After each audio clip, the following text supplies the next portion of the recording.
Nous sommes de retour sur le plateau d'Inclusion for Change où nous accueillons Éléonore Dujardin, qui est rôle modèle dirigeante LGBT+ 2025 et co-dirigeante de EIMA, ainsi qu'avec Clotilde Coron, qui est en visio, qui est professeure des universités en sciences de gestion et vice-présidente égalité, diversité et inclusion à l'université Paris-Saclay. Merci à toutes les 2 d'être, présentes avec nous aujourd'hui pour, décrypter notre sujet du jour, à savoir les rôles modèles et alliés LGBT+, dans un contexte qui est complexe et qu'on va pouvoir, évidemment approfondir. Ce reportage que nous venons de voir montre combien la représentation compte et justement, poser les termes, du débat, je m'adresse d'abord à l'universitaire, Clotilde Coron. Comment est-ce qu'on explique qu'en 2025, près de la moitié des salariés LGBT+ cachent encore leur identité et n'osent pas être totalement out au travail?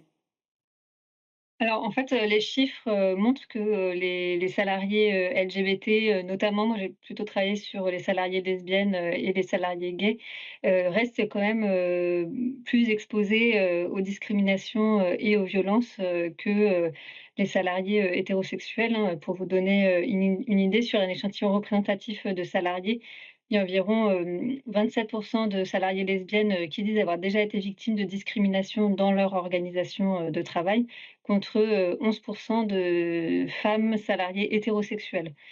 Donc on voit bien que encore aujourd'hui malheureusement, le fait d'être, dans les minorités sexuelles, expose, aux discriminations et aux violences. C'est ce qui peut expliquer que, la majorité des minorités sexuelles, choisissent souvent des stratégies de dévoilement partiel, c'est-à-dire, un dévoilement en fait, on attend de voir, le degré d'ouverture des collègues, on fait auprès de certaines personnes, mais pas auprès d'autres et souvent auprès d'un cercle assez restreint de collègues, proches. Éléonore Dujardin, pour compléter ce constat, en tant que femme trans et dirigeante, quel constat vous posez sur la place des personnes trans dans le monde de l'entreprise et même sur leur possibilité de transitionner au sein de leur lieu de travail?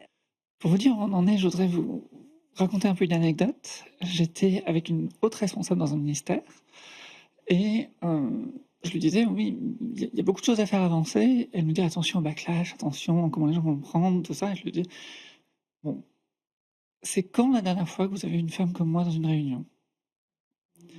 À chaque fois que je vais, au vœu du maire de la ville de Toulouse, par exemple, à chaque fois que je vais dans une réunion de la communauté d'agglomération, à chaque fois que je vais où que ce soit, où que j'aille, je suis toujours la seule, je Mmh. suis toujours la première. De toute ma vie, j'ai 44 ans, je n'ai jamais travaillé avec une autre personne ouvertement trans». Mmh. Alors certes, c'est anecdotique, mais ça l'est pas du tout. Heu, Mmh. Et Ouais, moi j'avais une question, par rapport aux alliés, selon vous, quel est le rôle des alliés? Comment, ils agissent pour finalement, plus être en soutien, mais pas non plus en sauveur ou en sauveuse? waouh! Donc un petit manuel pour allier. Ouais, c'est ça.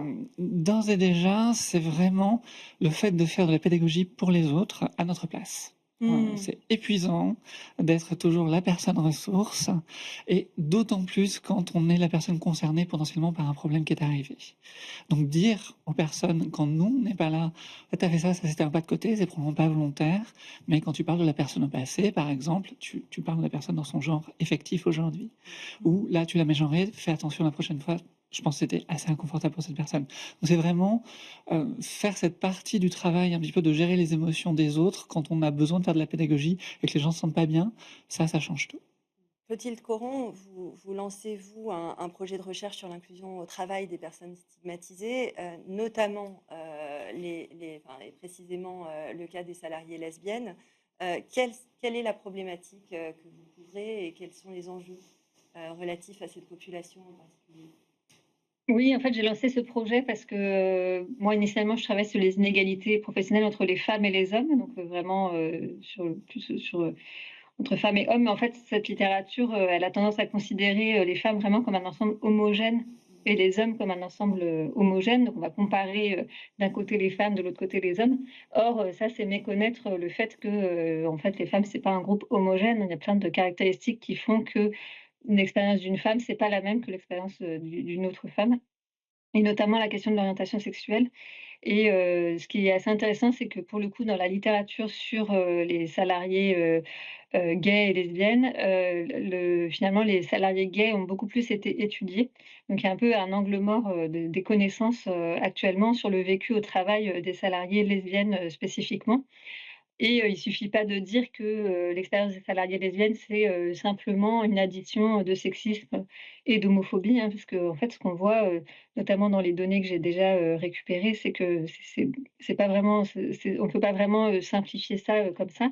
D'abord parce qu'il y a des formes de violence, particulières, ce qu'on appelle la lesbophobie. Mais dans le même temps, il y a quelque chose qui est assez paradoxal, c'est que, alors qu'elles sont plus confrontées, aux violences, aux discriminations, les salariées lesbiennes, elles sont plutôt, alors pas avantagées, mais elles sont en tout cas moins pénalisées que les salariées femmes hétérosexuelles dans tout ce qui est, carrière et réussite professionnelle. Donc ça montre qu'on on peut pas simplement dire que, les femmes lesbiennes, c'est, une combinaison de sexisme et d'homophobie, hein. C'est pas ça parce qu'il y a un paradoxe à comprendre autour de leur situation. Mmh.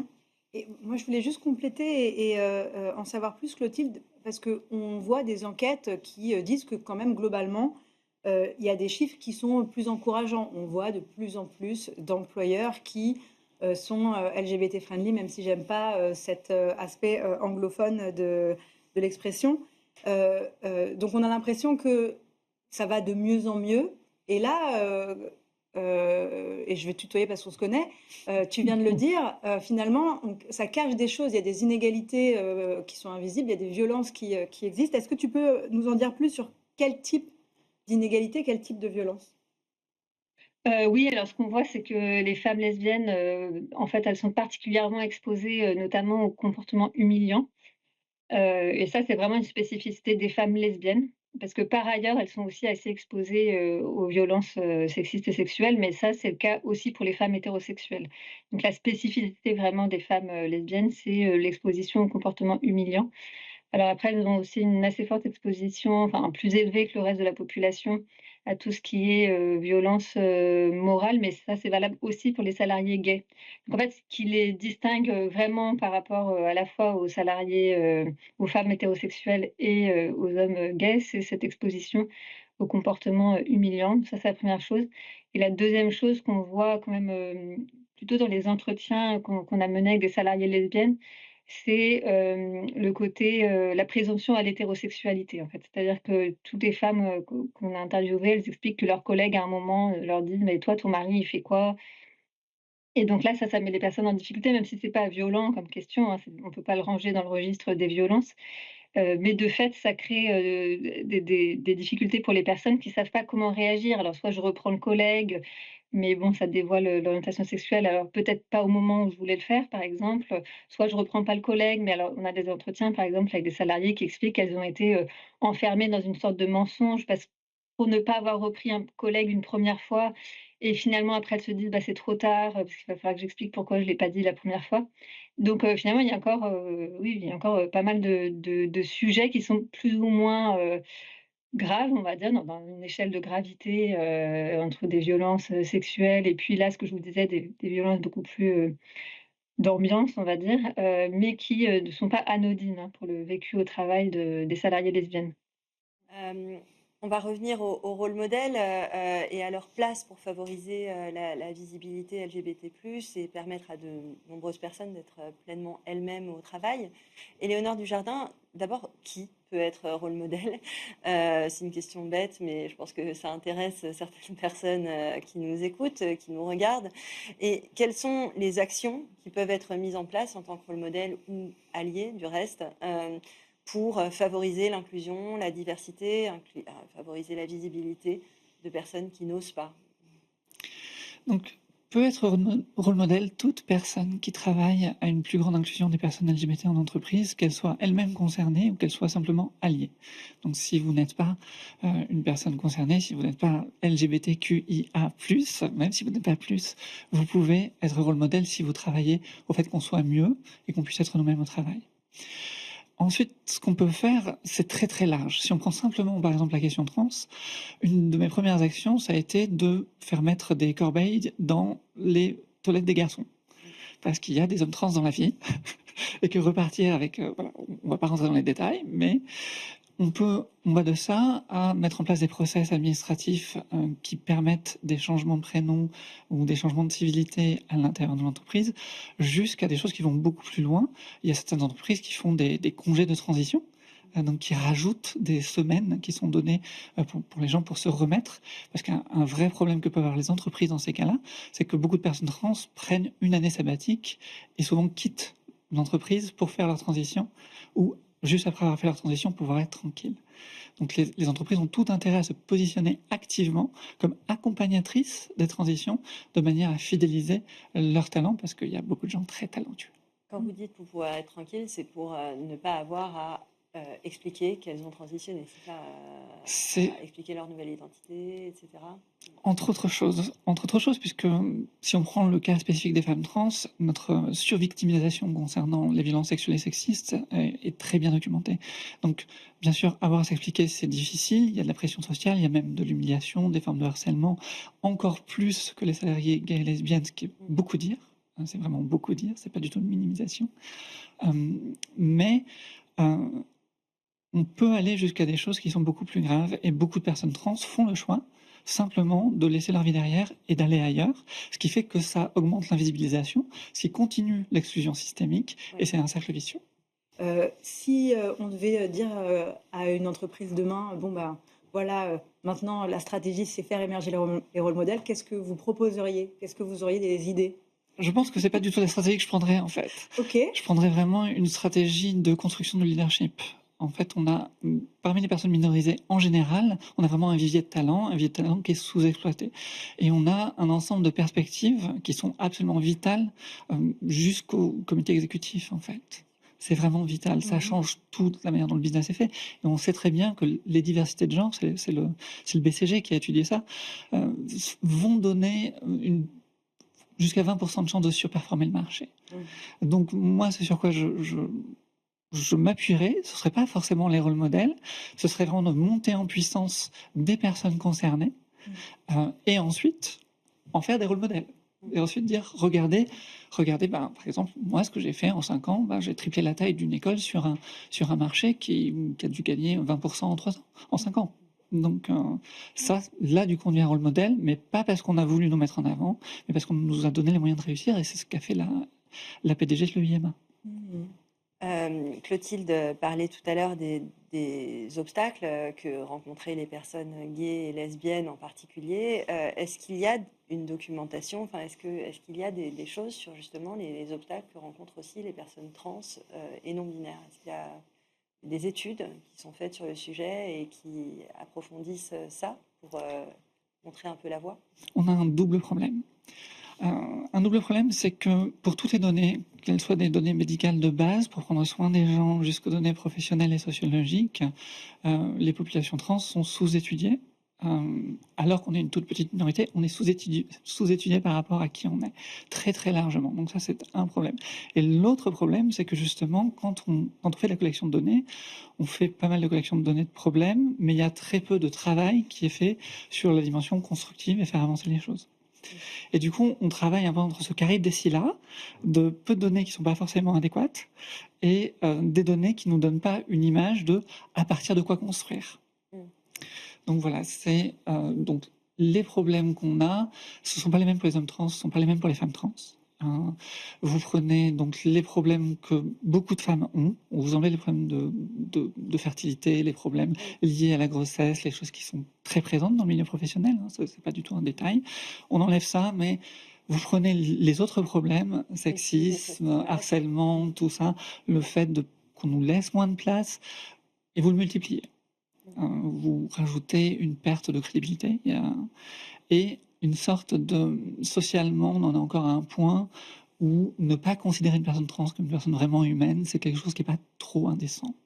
Comment, justement, encourager les entreprises à prendre ce wagon? Je vous pose la question d'abord, et puis j'aimerais qu'on la pose aussi à Clotilde. Je sais qu'il y a de bonnes raisons de le faire. Je sais que, oui, on surperforme le marché. Un des grands avantages, et je m'adresse aux personnes cisgenres, du coup aux personnes qui ne sont pas transgenres, les personnes trans sont les expertes du genre et du sexisme en entreprise. Parce que nous sommes le canari dans la mine. Vous savez, le canari qu'on mettait pour voir s'il y avait du gaz et si les gens allaient mourir. Quand on fait une transition, tout de suite, les dynamiques de sexisme, les dynamiques genrées, qui sont souvent des dynamiques inégales, c'est là qu'on est sur du sexisme, deviennent très très évidentes. Et si vous voulez savoir où en est votre organisation vraiment là-dessus, faites en sorte que les personnes trans soient à l'aise chez vous pour faire la transition et vraiment prenez-les en conseil en fait. Parce que tout se révèle. Des gens qui faisaient des choses pas ok vont faire des choses pires et des dynamiques qui sont pas visibles. Parce que quand on a toujours vécu dans un monde qui est profondément sexiste, ben, on se rend pas forcément compte. Ben, quand on n'a pas vécu, quand comme moi, jour après jour, on est remis à sa place, on a 2-3 choses à souligner qui paraissent évidentes pour tout le monde. Donc si vous voulez faire avancer votre performance, en particulier en prenant la dynamique genrée qui concerne beaucoup plus de gens que les personnes trans, je sais, on est une toute petite Non, mais c'est minorité. vrai que c'est un crash test ultime en fait. C'est ça. C'est ce qu'il dit. Enfin, c'est un très bon point de départ pour ensuite construire une politique égalitaire. Tout à fait. Clotilde, vous de votre côté, qu'est-ce que vous préconisez pour justement encourager les entreprises, des grands groupes aux TPE, hein, enfin, je pense que Tout à le fait, bar tabac n'oublions du pas coin peut aussi les être petits. un facteur Alors, d'impulsion très fort. oui, alors moi, je pense que je vais pas vous étonner, puisque je suis enseignante-chercheuse, donc moi, je crois beaucoup dans d'abord la production de connaissances, en fait, sur les sujets. Il faut produire des connaissances, produire des chiffres qui vont documenter les inégalités, documenter ce qui se passe. Moi, voilà, je crois beaucoup donc, dans la recherche sur le sujet et qui, pendant longtemps, a été quand même assez peu, ce sont des sujets qui pendant longtemps étaient assez peu étudiés, donc ça c'est le premier point et puis ensuite en tant qu'enseignante, en tant qu'universitaire, je crois beaucoup aussi à la formation, et à la sensibilisation de nos étudiantes et étudiants à l'université, qui vont devenir, les salariés, voire les dirigeants, et dirigeantes, de demain. Donc je pense qu'il faut qu'on commence, nous déjà à notre niveau, les entretiens qu'on a menés avec des salariées lesbiennes qui travaillent, par exemple, dans des collèges, ou donc à des niveaux, avec des publics plus jeunes, montrent qu'il y a vraiment beaucoup de difficultés, enfin, en fait, beaucoup d'homophobie et de transphobie, chez ces publics. Oui, bah, Donc un travail, à faire, vraiment auprès aussi des jeunes générations, qui va se répercuter ensuite, au niveau de l'entreprise, même si ça va prendre, un peu de temps. oui. Je peux juste ajouter quelque chose? On sort à la FMD une enquête sur les stéréotypes de genre des étudiants et étudiantes de grandes écoles. Et justement, je réagis à ce que tu dis, Clotilde, parce que ce qu'on voit depuis 8 ans qu'on fait cette enquête, c'est qu'il n'y a pas d'évolution des stéréotypes pour les filles et les garçons et qu'il y a encore une vision très genrée aussi d'ailleurs des compétences. Et moi, ça me questionne en fait sur le rôle des écoles justement dans l'action pour contourner ces stéréotypes, parce que la majorité des écoles avec qui on travaille, en 8 ans, elles n'ont pas non plus inversé la courbe. Non, mais je pense qu'il y a beaucoup d'écoles, mais y compris d'universités, qui estiment que c'est pas leur rôle. C'est-à-dire que nous, pendant longtemps à l'université, on formait sur les compétences de votre formation. Vous êtes en licence de droit, bah, vous êtes formé en droit. Vous êtes en licence de physique, vous n'avez des formations que sur la physique. Et je pense que c'est pareil dans les écoles. Mm. Là, c'est assez récent que les universités et les écoles commencent à se dire, bah non, on doit aussi former sur des valeurs plus sociétales, sur des engagements citoyens. Donc on voit dans les universités maintenant qu'il y a des formations sur, par exemple, nous à l'université Paris-Saclay, on a mis en place des formations sur le développement durable, on a mis en place des formations sur les violences sexistes et sexuelles. Et donc c'est là qu'on voit que ça peut tout à fait, ça se développe en tout cas dans les universités, l'idée de se dire, de sortir d'une logique de formation un peu circonscrite à un domaine de compétences et se dire qu'on forme aussi des citoyennes et des citoyens en fait, hein, donc Éléonore pas seulement Dujardin. des gens qui ont des compétences. Oui, excusez-moi, je vous interromps parce qu'on a presque plus de temps. Éléonore Dujardin, vous êtes co-directrice d'une école justement, et ça compte. Enfin, c'est un vrai, enfin c'est du méta rôle modèle à ce stade. Qu'est-ce que ça fait au sein de la communauté des étudiants? Qu'est-ce que ça provoque comme justement libération aussi, possibilité d'exister, de se sentir à l'aise? Oui, et d'ailleurs, c'est le petit point sur le point d'avant, c'est que la chose qui change, c'est la position des dirigeantes et des dirigeants. Ça change tout, avoir cet appui-là. Dans l'école, il y a vraiment eu un moment très, très touchant quand j'ai fait mon coming out auprès des élèves. Il y avait des élèves concernés, je suis passé un peu dans toutes les classes, j'ai voulu l'accompagner. Les gens n'ont pas l'étiquette, les gens n'ont pas les cases, donc c'est important d'accompagner. Et j'ai vu les élèves en face de moi, certains vraiment pleurer de soulagement, de savoir qu'il y avait une personne qui avait du pouvoir sur leur environnement, qui savait exactement ce qu'ils vivaient. J'ai eu un élève qui est venu me voir et qui m'a dit: «Mais en fait, jusqu'à ce que je te rencontre, je n'avais jamais vu une personne comme moi, adulte, professionnelle. Je ne savais pas que je pouvais vivre, ne serait-ce que jusqu'à ton âge». Et ça change tout. Et c'est vraiment pour ça qu'on travaille, hein. Merci beaucoup Éléonore Dujardin pour ce témoignage extrêmement touchant. Merci à vous deux, Éléonore et Clotilde Coron. Je rappelle qu'Éléonore Dujardin, vous êtes rôle modèle dirigeante LGBT+ 2025, félicitations, et co-dirigeante de l'EMA. Clotilde Coron, je rappelle que vous êtes vice-président égalité DEI à l'Université de Paris-Saclay et professeur en sciences de gestion. Merci encore à toutes les deux. Le prochain épisode sera sur la transition juste et sera le mois prochain. À très bientôt.